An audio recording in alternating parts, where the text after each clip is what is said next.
All righty. What's going on, everyone? Crazy Gaby here to bring you a live week 5 NFL draft. We're playing for $1 here at draftday.com. This is my custom game, Gaby's game in the house. Get out of my house because we are having fun here. It's going to be a great time. And looking from the start of things, Roto Hobo, buddy of mine, actually using a little tactic we in the business like to refer to as positional scarcity. That's right, positional scarcity. And DJ Domingo following it up with the exact same tactic. Basically, what positional scarcity means is there's going to be a whole lot of wide receivers and quarterbacks and running backs that we could potentially play with. But the upside of Julius Thomas and Jimmy Graham are simply unparalleled when looking at the other options at the position. So basically, if you don't get one of those two, my guess would be you're going to be waiting a long time into this draft before you see another tight end come off the board. Maybe Gronkowski if somebody's feeling particularly spicy, but even he has not looked great this season. So no surprise that Antonio Brown comes off the board third. Just been an absolute monster, completely dispelling the tall wide receiver myth. The proponent of such I will not name, but he is certainly one of my favorite Twitter followers, at Davis Maddock. Anyways, somebody that I know has been destroying and deconstructing his argument for the most part this season. But we love Davis, and one of the better fantasy football analysts out there, in my opinion, for my money. IWU Titan Bob, looks like how you pronounce that name, goes with DeMarco Murray, then very quickly Le'Veon Bell off the board after that. Again, absolutely no surprise there. Both of those guys have been absolute monsters this season. And as far as the running back position is concerned, I said it was deep, but I didn't say that all options were equal. And what I mean by that is there are a few full-time, three-down workhorse backs that are getting the predominant amount of their team's carries, a huge market share of the available carries. DeMarco Murray and Le'Veon Bell, perhaps the two most skilled running backs that are also seeing the high percentage of market share for their respective teams' carries. Julio Jones coming off the board to Cade Bryan. Not a surprise there either.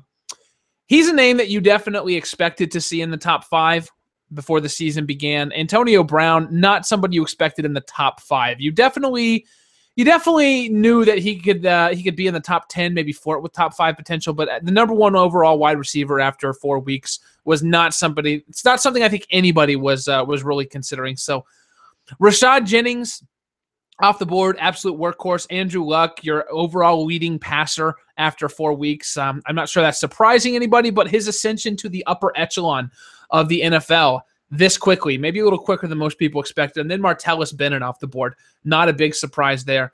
As I go down, I'm going to sneak a peek at some of the running backs that are still available and some of the wide receivers. Now, I think what I'm going to do here is I'm going to go with Jordy Nelson. I've got the wheel here, so I'm probably going to go wide receiver, actually. So I'm going to go with Jordy Nelson here. Just a target monster. See so many of them for the Green Bay Packers. Aaron Rodgers' main squeeze, if that's such a thing in fantasy football. No real need to go quarterback yet. No real need to look for tight ends. I like the running back options, but the position is so volatile compared to, I know it's strange to say, the consistency of the wide receiver position. And the New England Patriots have just been getting torched. Just absolutely torched lately. And A.J. Green, in my opinion, in for a monster outing this weekend. I like him slightly more than Dez Bryant because I think that the Cowboys can run all over Houston. They won't need him as much. So I'm going to go with A.J. Green as my selection here. All right, it's going to be a little while before I draft again, so pull the screen back up here so you can see everybody's draft. Let me just get it centered here.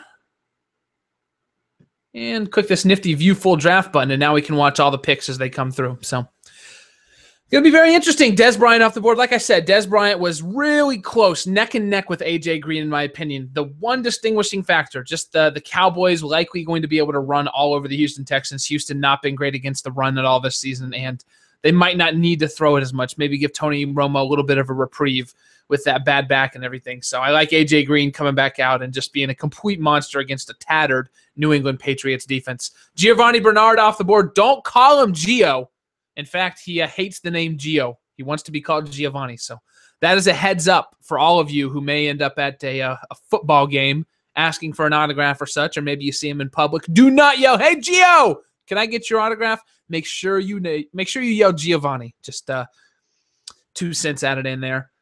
Wonder who Patriot 14 is going to follow up Andrew Luck with. Going to be interesting to see where he goes. You've got the positional, you got the big positional scarcity drying up really quickly. The elite wide receivers and running backs all going to be off the board soon. You would think he has to go with one of those 2 positions right here. We'll see who comes off the board, and it's Marshawn Lynch. Not a huge surprise. Lynch, maybe not the sexiest of picks in real life or in fantasy. I'm not a big fan of dreads, but Marshawn Lynch, super consistent. The Seattle Seahawks offense, super consistent. They don't get shut out. They don't completely blow you out of the water for the most part, but they are what they are. They're going to put up points, and Marshawn Lynch is going to be the focal point of the offense. Matt Forte next off the board. Tough matchup for Matt Forte this weekend against Carolina, but you have to figure it's not going to matter too much. Carolina kind of been sloppy in the running game the past few weeks anyway, so a good opportunity there for Matt Forte to post a decent showing, and frankly, just the most talented running back left on the board. Beggars can't be choosers, and if you don't have a running back yet, as I'm soon about to find out when the wheel comes back to me, I'll just have to pick my spots with the best talent available. Not going to be able to massage matchup into my selections as much as I might like. The Boys Forever taking Aaron Rodgers. I think middle of the second round is a fine place to take him here in one of these drafts. Aaron Rodgers, a quarterback that you expect to do big things against a division rival this weekend. They're back at home. Lambeau, an extremely tough place for anybody to play on the road. I'm not expecting last week's numbers out of Aaron Rodgers, but I definitely think he can have himself a very nice little weekend. Jamal Charles, I'm surprised he came off the board as late as he did. He looked just fine in the Monday night game. And I understand the matchup with San Francisco is not optimal, but still, it is Jamal Charles. This is a consensus overall top 3 fantasy football pick over the past 2 seasons. You have to give him a little more respect than that, in my opinion. So I'm going to say IWU Titan Bob. You definitely so far earned my award as steal of the draft. I mean, he's Jamal Charles is wedged in between a quarterback and Matt Asiata, if that tells you anything about how he was valued in this here live draft. I think he is definitely a good deal more valuable than that. And if I had to just evaluate as we come to a close here, the end of the second round, which 2-player pairing I like the best, of course I'm going to say my own because I do. Come on now. I have to say my own. I think I'm going to go with, this is tough. Very tough. I think I'm going to go with IWU Titan Bob. DeMarco Murray and Jamal Charles. That's just a beast mode of a matchup. I know it's not actually Marshawn Lynch, but that is just a beast mode of a pairing. Those 2 guys together. If I'm handing out grades, IWU Titan Bob. Get at me on Twitter, my friend, because you buddy, you have the best draft through 2 rounds so far, in my opinion. I would definitely, if I could, swap players with you. Although I like my selections an awful lot, I think I would swap players with you. Kelvin Benjamin off the board at the end of the second round. And Hobo went deep in the tank for that one as well. I know he was scrambling, trying to figure out who he wanted to roster. And it's interesting that he went with Benjamin. Basically, if you haven't already gotten on board the Kelvin Benjamin bandwagon, you are late to the party, my friends. Kelvin Benjamin, a future wide receiver 1 stud. This guy's measurables are absolutely through the roof. As long as he can improve his pass catching ability, which is something we've seen in the past, players can work on. They can overcome pass catching deficiencies. I think he's going to be just fine. Kyrie Robinson, a nice little steal on the wheel at the beginning of the 3rd round. Kind of overshadowed by that huge monster loss to the Dallas Cowboys last weekend was the fact that Kyrie Robinson once again put up a very solid game. It was sort of quiet because there was no touchdown and there wasn't a lot of fanfare around the New Orleans Saints offense. But if you're sleeping on Kyrie Robinson, you're missing a premier opportunity to take a kind of under-the-radar running back in Week 5. I think that he is going to be highly under-owned, and there's an opportunity always when you're talking about a running back on a high-powered offense at home. You're always looking at the possibility of a 2-touchdown game with 75, 80 yards on the ground. That would be more than enough to vault him into consideration for top running back of the week, if not top 5, or if at least top 5. Monty Ball coming off the board next round. Who does Denver play again? Need to see that again. Denver played against Arizona. Yeah, Arizona's been moderate so far this year. You have to figure that Monty Ball's going to start to pick up the pace a little bit, a la Noshan Moreno. We don't think Noshan Moreno is actually that good, do we? Brandon Marshall next off the board. Reports are that he is finally back to 100% or near 100% and in practice. I think I saw he was practicing fully yesterday. If that's the case, Brandon Marshall, a steal that late. And one of my favorite players. And IWU Titan Bob. I'm just going to call you Titan Bob from here on out. A little bit easier to say. Titan Bob once again adds to the firepower with Demaryius Thomas, a guy that could legitimately lay claim to being one of the top 5 players taken this week if he had done anything in previous weeks at all. But I expect him to have a breakout very soon, and I don't see any reason why this wouldn't be it. So huge fan of Demaryius Thomas this weekend, and I think that is an excellent pick. Love it, Titan Bob. Love it. Big Papa, again, I like that Brandon Marshall pick as well. I think you have a very strong wide receiver core. Antonio Brown, Brandon Marshall, that is absolutely nuts. You got to love that. Looking at the auto picker, Da Boys Forever. Sounds like what is that? That sounds like a Spice Girls song. I was listening to a Spice Girls playlist on Spotify. Don't judge me yesterday. And that sounds like a name of one of their songs, or it could be one of their songs. Da Boys Forever. I don't know. Maybe I'll pitch that to him for a reunion tour. Cade Bryan takes Randall Cobb. Then we got Niall Davis off the board by another auto drafter. Who are these auto drafting slouches? Man, let me tell you. Drew Brees off the board. No surprise there. Even though he is coming off a poor weekend against a bad defense, he's back in the Superdome. You have to figure he is ready to put on some fireworks. A nice display, hopefully upcoming for him. And Ahmad Bradshaw, not a bad selection at all. Continues to be the best running back in Indianapolis, even though he's not receiving the lion's share of the carries. I will likely have to go running back this round. It just doesn't seem like it's going to be a choice. The position dries up too quickly. Oh, man, the question is just who do I want to go with here? Oh, geez. Now we're kind of getting into the middling. Call me crazy. My name is Crazy Gaby after all. I'm going with Justin Forsett. Justin Forsett, the pass catching back, the third down back. If you take a look at his player card here, something really nifty that you can do, you can actually see that he has been phenomenal since he, and it seems as though I have my screen too large to exit out of the player card. So just don't jumbo size your screen to 1,000,000, but he's actually been a fairly solid player through the first couple of weeks. So, and I'm going to go with who I think is going to absolutely just have a heyday, and that's Phillip Rivers against the New York Jets. Rivers actually, according to Pro Football Focus, your number 1 overall rated quarterback through the first 4 weeks. Not a fluke, in my opinion. That team has a lot of weapons. Donald Brown has basically shown us that he can't do anything. And I think that leaves the door open for Phillip Rivers to continue having a field day airing the ball out.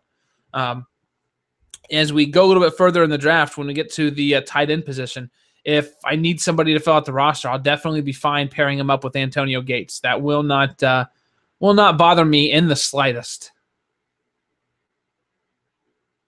Get the orientation set up here.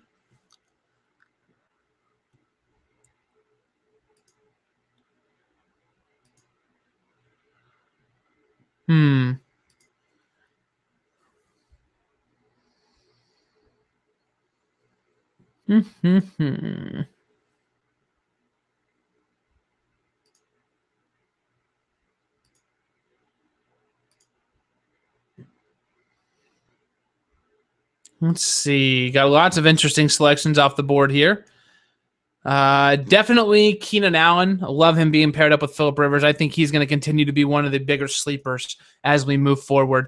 A lot of folks kind of sleeping on him last week, not so much anymore. And he was dealing with some it was either groin or hamstring issues a little bit earlier in the season. So I'm not sure which of the two it was, but hopefully we are past that now and we're going to see the same Keenan Allen that we saw last year.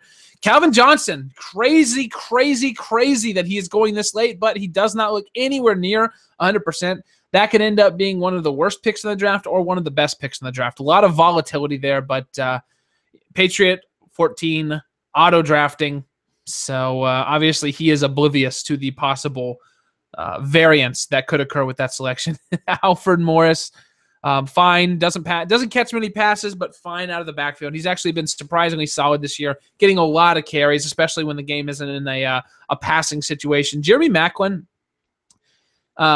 been much better than I anticipated him, and a lot of people anticipated he would be. So Jeremy Maclin, I'd say, definitely on the short list for biggest surprise of the season, right next to the person he was drafted next to, Titan Bob, with Steve Smith Jr. Steve Smith Jr. continuing to make a statement about his release or his departure from the Carolina Panthers. I'm certainly thinking that both teams are happy, though. Baltimore got a feisty veteran to anchor their offense, and now Carolina has been able to give Kelvin Benjamin the spotlight he deserves given his talent level. So Peyton Manning off the board in the 4th round is pretty crazy. I debated Phillip Rivers versus Peyton Manning a little bit. I just like the fact that Phillip Rivers is, I think a little more likely to lean on the passing game this week than he is on the running game. I think Peyton Manning, the Broncos have a better running game than the San Diego Chargers right now by a wide margin. CJ Anderson, Monty Ball. I just feel a lot more comfortable that Phillip Rivers will basically have to pass to put up points because they're not doing anything in the running game right now with no Ryan Matthews or Danny Woodhead, who is out for the season. Andre Ellington, Matt Ryan, and DeAndre Hopkins coming off the board. Ellington just doesn't score any touchdowns. That's my issue with him. He's fine, though, in a PPR format because he does catch a decent number of passes. DeAndre Hopkins, one of my favorite players, one of my most owned players in season long because I had him just, I think, ranked a little higher than everyone else. I will tip my cap to myself here if that is not too overly narcissistic. I think that I was on the DeAndre Hopkins wagon. I think I might have been the initial purchaser of the wagon and then allowed everybody else to hop on. Been a huge proponent of DeAndre Hopkins since before the season began. Doug Martin, man, just he looked a little better. I guess that's what you can say about him, but one of the bigger disappointments of 2014. Rob Gronkowski, somebody that you can definitely see being a top, 15 pick or somebody that's not even worthy of a top, 25 pick, depending on, top 35, 45, however many players are here. You could see him falling out of the first 5 rounds. I basically is what I'm saying. Gronkowski just depends on the number of snaps and how healthy he's feeling. And frankly, that offensive line that's not giving anybody a chance to get open. No plays are being able to develop. It's just a horrible, horrible situation out there in New England right now. Julian Edelman, a safe cash game play. Doesn't have a lot of upside, but right now, really the only player who runs those hot routes underneath that Tom Brady really has time to find open. So that's the that's basically by default the number one option right now for Tom Brady. I'm a little puzzled that they don't involve Shane Vereen a little more. Bad offensive line. You think they'd be more prone to just little running back screens that would help them to take the pressure off and force the defense to stay honest, at least the pass rush. But hasn't been the case a lot recently this year. Larry Donnell, your accountant, off the board, and look. He's a legitimate tight end 1 now, pushing for top 5 overall tight end status. They just don't have anybody else right now for the New York Giants, and he has the mess targeted out of him every game. Alshon Jeffrey, a very high upside 5th round pick, so lots of upside built into that one.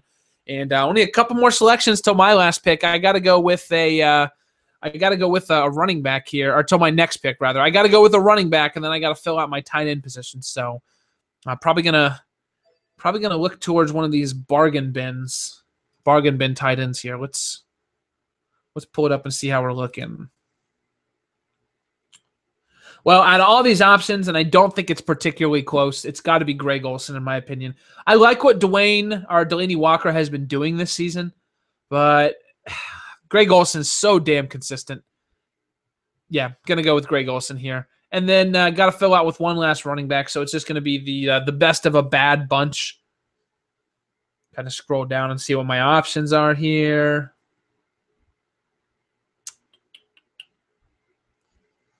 So nothing that looks too particularly enticing. I'm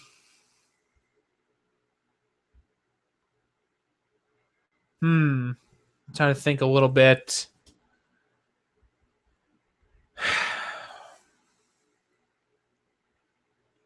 I think I'm gonna go with Reggie Bush. 2 reasons. Oh, no, I did that again. That's not good. Oh, man, it auto-selected Reggie Bush for me there. So, yes. Again, make sure you do not expand your screen to times 200 magnification for recording purposes, or then you will not be able to back out of the player cards. Shouldn't be happening to any of you guys, so I think you'll be fine. Good. I got Reggie Bush anyways. He was the highest-rated running back, so all is well that ends well. And my reason for taking Reggie Bush there is that even though this is a decent matchup on the defensive side, the Buffalo Bills run the ball stop the run very well. Reggie Bush figures to be the one running back who is A, healthy, B, talented, and C, catching passes out of the backfield this week. And if that is the case, the Buffalo Bills, I believe last year gave up, they were one of the worst teams against stopping pass plays out of the backfield. So, Reggie Bush, I think, offers me the most upside there. And I'm comfortable with how my team turned out here. Saw that Jay Cutler off the board, Travis Kelce, tough matchup this week, but you have to love Kelce. Basically a Rob Gronkowski clone as far as physical measures are concerned. Delanie Walker, another tight end I was deliberating off the board as well. Russell Wilson, all he does is win. Tim Tebow, only with talent. Too soon? Too far? Nah, I don't think so. I love the Russell Wilson pick. I think he gets surgical with it this weekend. Next off the board is Antonio Gates. Got to go with the tight end. He's always got a lot of upside built in. Joe Flacco, an interesting quarterback choice, but pickings are slim. You got to go with somebody, so I see that as a perfectly viable option. Heath Miller with the Pittsburgh Steelers taking on the Tampa Bay Buccaneers. You got to figure that's going to be a fantasy point extravaganza. Eli Manning playing better than anybody thinks he is right now. And Vincent Jackson, of course, off the board in the end of the 6th round, last pick. I am not convinced in Vincent Jackson yet this year. If he wouldn't have accidentally lucked into 2 touchdowns the past 2 weeks, he would have looked phenomenally bad. But again, a nice high upside pick to close out the draft. You're looking at pick number 60. I think that's right about where Vincent Jackson should be. No consistency whatsoever, but lots of upside. So, all right, everyone. Well, I appreciate you hanging out with me here for a live draft. I would love for you to leave some comments below if you're watching this on YouTube. And let me know, number one, what you thought about the drafts. Did you like anyone's team particularly more than the others? How did I grade out? Did I do a good job? Also, make sure you let me know if you'd like to be a part of one of these drafts. These are all folks just like you, awesome people. I'd like to be talking about you and your draft on air. So leave me a comment. Let me know if you're interested, and I will give you all the details you need to get started. Thanks, everyone. Be back for more drafts later. Peace out.